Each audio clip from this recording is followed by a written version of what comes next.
दाता रे जग में गुरु समान नहीं दाता। सतगुरु महिमा संत गरीबदास जी की वाणी। वाणी क्या कह रही है?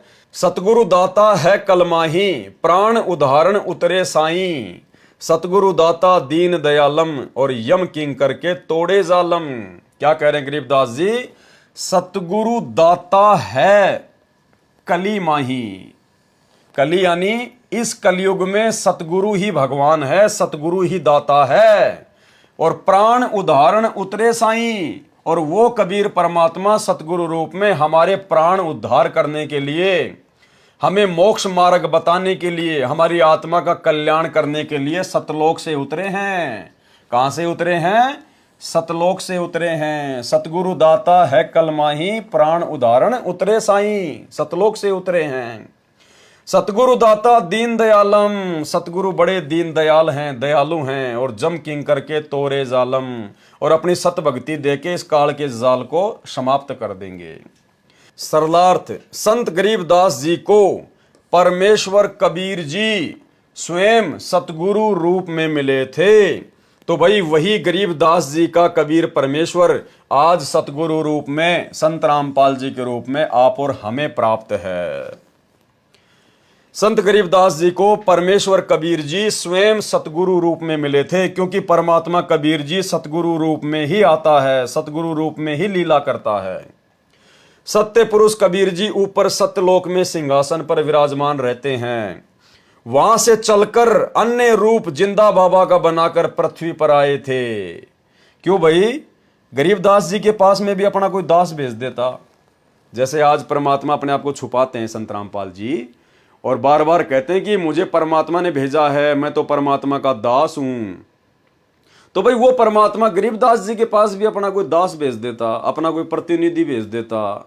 लेकिन ये सारी बातें खुलकर क्यों बताई जा रही हैं? ताकि आज हमें दृढ़ विश्वास हो, पक्का यकीन हो कि जिसका काम उसी को साजे और करे तो मूर्ख बाजे। ये कोई किसी को कोई चपड़ासी वपड़ासी की नौकरी लगाने का काम नहीं है। ये काल के जाल से जीव आत्माओं को छुड़ाकर सतलोक ले जाने का काम है। इसको केवल समर्थ कर सकता है, समर्थ का कोई दास नहीं कर सकता। क्योंकि संसार में, सृष्टि में परमात्मा एक ही है, बाकी सब जीव हैं, और जीव कभी जीव का आत्म कल्याण नहीं कर सकता। समर्थ का काम उसी को साजे और करे तो मूर्ख बाजे। हमें सृष्टि रचना में संत रामपाल जी भगवान ने क्या बताया? परमात्मा ने सृष्टि की रचना करने से पहले अचिंत का घमंड तोड़ना चाहा। क्योंकि भाइयों और बहनों, सतलोक में पूर्ण तत्व ज्ञान नहीं है। सतलोक में जितने भी आत्माएं हैं या परमात्मा के 16 जो पुत्र हैं, उनको तत्व ज्ञान नहीं है। इसलिए उस अंतर्यामी परमात्मा को पता था कि सतलोक में जीव आत्माओं की उत्पत्ति करने से पहले मैं ये मौका एक बार मेरे इस जो है बड़े बेटे को दे दूं, और उसके बाद तो सारे अपने आप ही समझ जाएंगे। तो परमात्मा ने सृष्टि रचना का भार सबसे पहले अचिंत को दिया कि भाई तू जो है सृष्टि रच, और परमात्मा ने उसको सबद शक्ति दे दी। अब अचिंत की सबसे बड़ी गलती यह रही कि अचिंत ने परमात्मा से हाथ जोड़कर प्रार्थना नहीं करी। अचिंत ने यह नहीं कहा कि हे परमात्मा, हे दीनदयाल, हे सर्वशक्तिमान मालिक, मैं 2 कोटि का जीव, हे परमात्मा मैं ये काम कैसे कर सकता हूं मालिक, मेरी औकात नहीं है दाता। सृष्टि रचना का काम तो आपका है परमेश्वर, मेरी क्या औकात, मेरी क्या बिसात है। लेकिन वो फूल गया, अहंकार में आ गया, घमंड में आ गया, और तुरंत उसने कहा कि हाँ जी अभी रचता हूं। उसने अक्षर पुरुष की उत्पत्ति की अपने वचन से। अक्षर पुरुष जाकर मानसरोवर में सो गया, कई युग बीत गए। उस अक्षर पुरुष को जगाने की औकात भी अचिंत की नहीं थी। कोई युग बीत गए, तब कबीर परमात्मा ने कहा, अरे भाई क्या हुआ, सृष्टि क्यों नहीं रची जा रही? तो मायूस होकर अचिंत ने कहा कि भगवान अक्षर पुरुष मानसरोवर में जाके सो गया, और उसके बिना सृष्टि रची नहीं जा सकती। तो परमात्मा ने कहा, भैया तुम सृष्टि रच भी नहीं सकते, जिसका काम उसी को साजे और करे तो मूर्ख बाजे। तो अचिंत ने गलती करी, उसने वो जिम्मेदारी अपने हाथ में नहीं लेनी चाहिए थी। और परमात्मा घमंड तोड़ना चाहते थे, परमात्मा ये उदाहरण पेश करना चाहते थे कि समर्थ का काम समर्थ ही कर सकता है, समर्थ का दास नहीं कर सकता, उनका कोई बेटा नहीं कर सकता, सतलोक की कोई आत्मा नहीं कर सकती।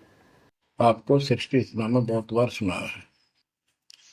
अचिंत नाम का उनका एक पुत्र है। उनका भ्रम खत्म करने के लिए कि ये बीच में टांग लावे, उससे कहा कि विशेष सृष्टि आप तो। अचिंत ने अपनी शब्द शक्ति से एक व्यक्ति उत्पन्न किया, लड़का नौजवान। वो अक्षर पुरुष का लाया। अक्षर पुरुष मस्ती में जाकर उस मान सरोवर में सो गया। वहां श्वास से शरीर नहीं है, अमृत जल उसमें डूब कर मरते नहीं। सतलोक में मृत्यु नहीं है, ये शरीर ऐसा है। काफी वर्षों तक वो उठा नहीं, काफी समय तक। तब अचिंत ने परमात्मा से अर्ज लगाई कि अक्षर पुरुष निंद्रा में है, सृष्टि रची नहीं जा सकती, कृपा उसे जगाओ। तब परमात्मा बोले, बच्चा जिसका काम उसी को साजे, और करे तो मूर्ख बाजे। ये तुम्हारे बस का नहीं है, आगे से ऐसी गलती ना करना। हाथ जोड़े, माफी मांगी कि प्रभु गलती नहीं होगी। हमें अपने औकात का पता चल गया। इसलिए भाई और बहनों, आज हमारे दिलो दिमाग से ये बात निकल जानी चाहिए कि संत रामपाल जी के रूप में कोई कबीर परमात्मा का दास आया होगा या कोई कबीर परमात्मा का प्रतिनिधि आया होगा। स्वयं समर्थ ही इस काल के लोक से आत्माओं को छुड़वा कर लेकर जा सकता है। वो काल जिसने ब्रह्मा विष्णु महेश की भी घंटी बजा रखी है, फिर कैसे कोई आत्मा यहां से आत्मा को निकाल के ले जाएगी? तो स्वयं कबीर परमात्मा धरती पर हैं, ये बात भूलने की गलती ना करना। तो क्या कह रहे हैं परमेश्वर? संत गरीबदास जी को परमेश्वर कबीर जी स्वयं सतगुरु रूप में मिले थे, स्वयं मिले थे, कोई दास नहीं आया था। सत्य पुरुष कबीर जी ऊपर सतलोक में सिंहासन पर विराजमान रहते हैं, वहां से चलकर आते हैं परमात्मा। गोता मारूं सुरग में, जा बैठूं पाताल, गरीबदास ढूंढता फिरूं अपने हीरे मोती लाल। और परमेश्वर कहते हैं, पहुंचूंगा क्षण एक में जन अपने के काज, हिरणा कुश उदर उदारिया, नरसिंह जूं धर लूं साज। वहां से चलकर अन्य रूप जिंदा बाबा का बनाकर पृथ्वी पर आए थे। सत्य लोक से उतर कर आए थे, सत्य लोक से गति करके आए थे, उतर के आए थे, कोई दास नहीं भेजा। संत गरीबदास जी ने कहा कि सतगुरु ही इस कलयुग में नाम के दाता हैं। वे प्राण उदाहरण अर्थात जीवों का कल्याण करने के लिए ऊपर सतलोक से उतरे थे। सतगुरु दीन दयाल हैं, अनमोल नाम का दान करते हैं, तथा यम किंकर काल के दूतों ने जो जीव को रोके रखने के लिए कर्म जाल फैला रखा है, उसको सतगुरु तोड़ देते हैं। कौन तोड़ता है? सतगुरु। एक छोटा सा सत्संग मात्र 30 सेकंड का सतगुरु रामपाल जी परमेश्वर जी का, जिसमें गुरुदेव कह रहे हैं कि अगर सतगुरु ना आवे, अगर गुरु ना हो सच्चा तत्वदर्शी, तो ये काल तुम आत्माओं को रास्ता नहीं देगा। तो भाई सतगुरु कौन हुआ फिर, जो काल से रास्ता निकलवा कर सतलोक लेकर जाएगा? स्वयं कबीर परमात्मा।